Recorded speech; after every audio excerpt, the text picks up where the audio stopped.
আসসালামু আলাইকুম সবাইকে। আমি লুৎফুন্নাহার রানিকা এবং তোমাদের সবাইকে জানাই শুভেচ্ছা। আজকে আমরা যে বিষয় নিয়ে আলোচনা করতে যাচ্ছি তা হচ্ছে নত্যবিধান ও সত্যবিধান। তো আমাদের আলোচনা শুরু করা যাক। এই যে নত্যবিধান, এই নত্যবিধান কিন্তু তৎসম শব্দের বানানে মূর্ধন্য নয়ের সঠিক ব্যবহারের নিয়ম। বাংলা ভাষায় সাধারণত দেখা যাচ্ছে মূর্ধন্য ন ধ্বনির ব্যবহার নেই এবং বাংলা তদ্ভব ও দেশি শব্দের বানানে মূর্ধন্য ন কিন্তু লেখার প্রয়োজন হয় না। তাহলে আমরা যদি একটু দেখি যে এই যে মূর্ধন্য ন, এই মূর্ধন্য ন ব্যবহারের নিয়ম, তাহলে দেখতে পাই যে ট বর্গীয় ধ্বনির আগে ট বর্গীয় ধ্বনিগুলো কি, যেমন ট আছে, ঠ আছে, ড আছে, ঢ আছে, মূর্ধন্য ন নিজেই আছে। তো এই ধ্বনিগুলোর আগে তৎসম শব্দে সব সময় মূর্ধন্য ন যুক্ত হয়। যেমন আমরা দেখতে পাচ্ছি ঘন্টা, এক্ষেত্রে ট এর আগে কিন্তু মূর্ধন্য ন, লণ্ঠন ঠ এর আগে মূর্ধন্য ন, কাণ্ড ড এর আগে মূর্ধন্য ন ইত্যাদি।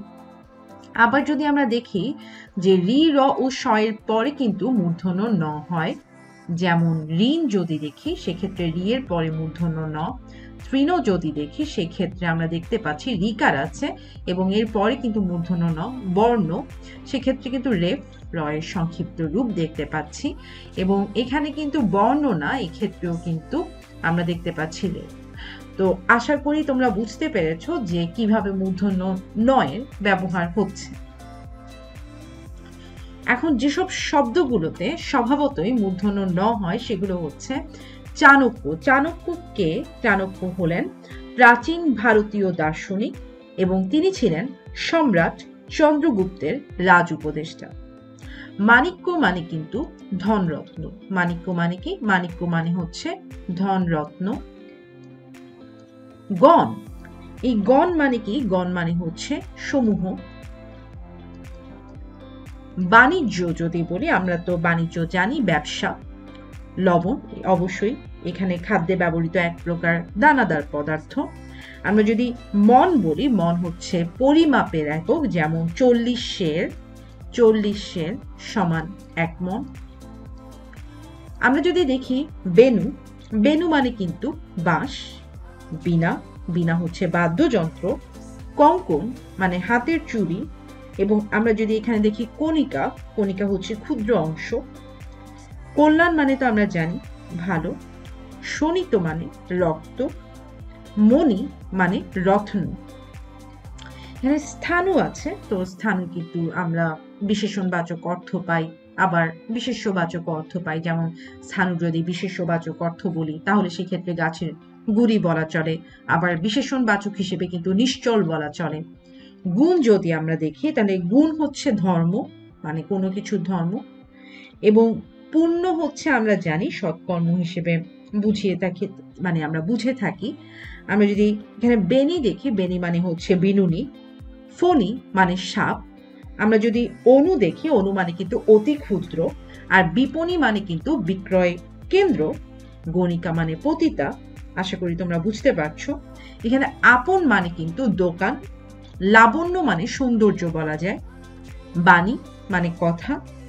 এবং এখানে আমরা যদি দেখি নিপুণ, এই নিপুণ মানে কিন্তু সমর্থ।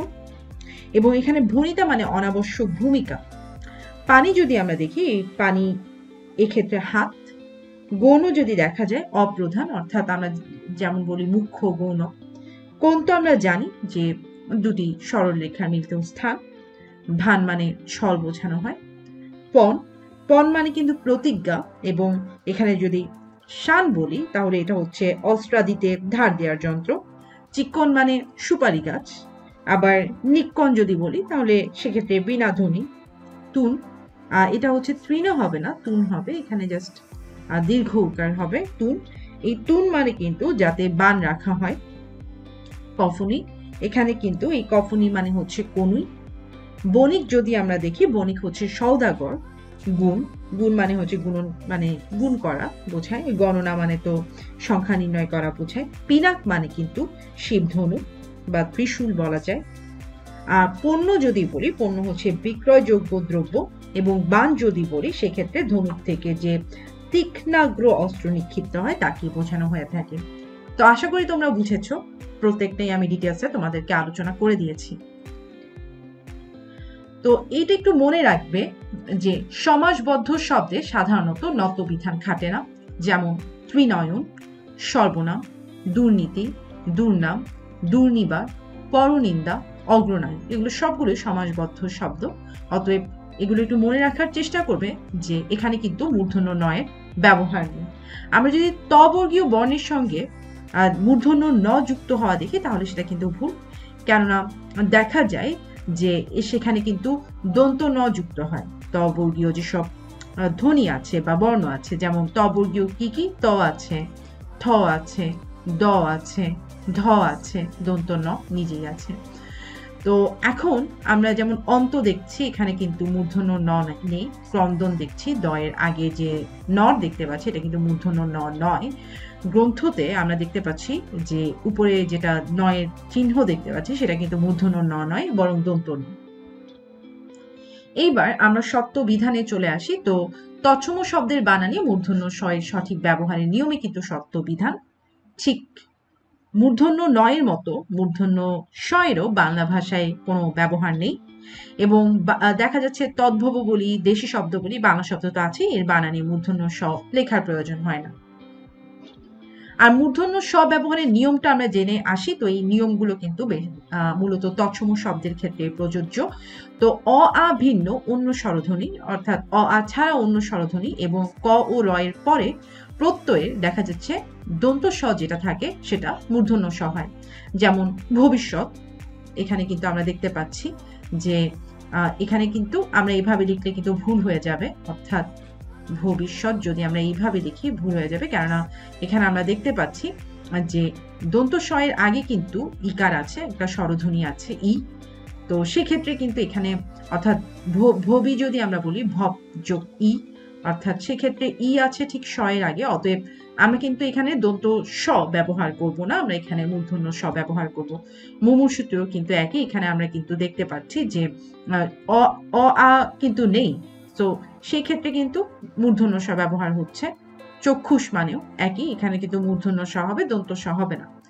আবার ইকারান্ত ও উকারান্ত উপসর্গের পর কতগুলো ধাতুতে মূর্ধন্য স হয়, অর্থাৎ এখানে আমরা দেখতে পাচ্ছি অভিষেক, এই বানানটা ভুল, আমাদেরকে ঠিক এটা লিখতে হবে, কেননা আমরা যদি অভি দেখি তাহলে সেক্ষেত্রে কিন্তু শেষে কিন্তু কি আছে, অর্থাৎ অ যোগ আমরা বলতে পারি ভ যোগ ই, তাহলে এই ইটা কিন্তু আছে অভিতে। তো সেক্ষেত্রে কিন্তু দেখা যাচ্ছে যে দন্ত স কিন্তু হবে না, যেহেতু আগে ই আছে, অর্থাৎ ইকার দিয়ে কিন্তু শেষ হচ্ছে। তাহলে সেক্ষেত্রে অর্থাৎ এই যে অভি উপসর্গটা যেহেতু ইকার দিয়ে শেষ হচ্ছে, অতএব এর পরে যে দন্ত স আছে সেটা দন্ত স হবে না, বরং সেটা মূর্ধন্য সতে পরিণত হবে। ঠিক একইভাবে আমরা সুষুপ্তর ক্ষেত্রে বলতে পারি, অনুষঙ্গের ক্ষেত্রে বলতে পারি, প্রতিষেধকের ক্ষেত্রে বলতে পারি। একটু বানানগুলো খেয়াল রাখতে হবে যাতে আমাদের ভুল না হয়। আমরা যদি এখন দেখি যে রি এবং রিকারের পর স্বভাবতই মূর্ধন্য স হয়, যেমন ঋষি, কৃষক, উৎকৃষ্ট, দৃষ্টি, সৃষ্টি। এরপর যদি আমরা ট বর্গীয় ধ্বনির সঙ্গে দেখি, তো ট বর্গীয় ধ্বনির সঙ্গে কিন্তু মূর্ধন্য স যুক্ত হয়। ট বর্গীয় ধ্বনিতে আমি তোমাদেরকে বলেছি, যেমন কষ্ট, স্পষ্ট, নষ্ট ইত্যাদি। আশা করি তোমরা বুঝতে পেরেছ। আর যেসব শব্দগুলোতে স্বভাবতই মূর্ধন্য স হয় সেগুলো হচ্ছে ষড়ঋতু, রোষ, কোষ, আষাঢ়, ভাষণ, ভাষা, ষড়যন্ত্র, নিষ্কর, পাষাণ, ষোড়শ। এগুলো কিন্তু খুব ভালোভাবে মনে রাখতে হবে, কেননা এগুলোতে স্বভাবতই মূর্ধন্য স হয়, কোনো নিয়মের মধ্যে কিন্তু এরা পড়ছে না। অতএব এইগুলো কিন্তু মনে রাখতে হবে, মূলত যদি প্রশ্ন করা হয় যে কোন শব্দগুলোতে স্বভাবত মূর্ধন্য স হয়, যাতে তোমরা উত্তর করতে পারো। আশা করি তোমরা বুঝতে পেরেছ। এগুলো একটু মনে রাখার চেষ্টা করবে যে আরবি, ফার্সি, ইংরেজি ইত্যাদি বিদেশি ভাষা থেকে আগত শব্দে মূর্ধন্য স হয় না। যেমন জিনিস বানানটা খেয়াল করো, এখানে কিন্তু দন্ত স আছে। পোশাকে খেয়াল করো, তালব্য স আছে। মাস্টারে খেয়াল করো, দন্ত স আছে। ট্যাক্সে খেয়াল করো, দন্ত স আছে। পুলিশে খেয়াল করো, তালব্য স আছে। মিশরে খেয়াল করো, দন্ত স আছে। গ্রিসে খেয়াল করো, দন্ত স আছে। স্টেশনে খেয়াল করো, তালব্য স আছে। মুসাবিদাতে খেয়াল করো, দন্ত স আছে। তো সংস্কৃত সাত প্রত্যয় যুক্ত মূর্ধন্য স হয় না, মানে এগুলো একটু আমাদের মনে রাখতে হবে। যেমন অগ্নিস্বাত, এখানে কিন্তু মূর্ধন্য স নেই। ধূলিস্বাত বা ভূমিসাতে মূর্ধন্য স নেই। আশা করি তোমরা বুঝতে পেরেছ। তো এই ছিল মূলত নত্যবিধান ও সত্যবিধান নিয়ে আলোচনা, আশা করি এই আলোচনা থেকে তোমাদের নত্যবিধান এবং সত্যবিধান ব্যবহারের নিয়মগুলো আমি ক্লিয়ার করতে পেরেছি, এবং সাথে সাথে তোমরা বানানো ভুল করবে না এই আশাটুকু আমি করি। ধন্যবাদ সবাইকে।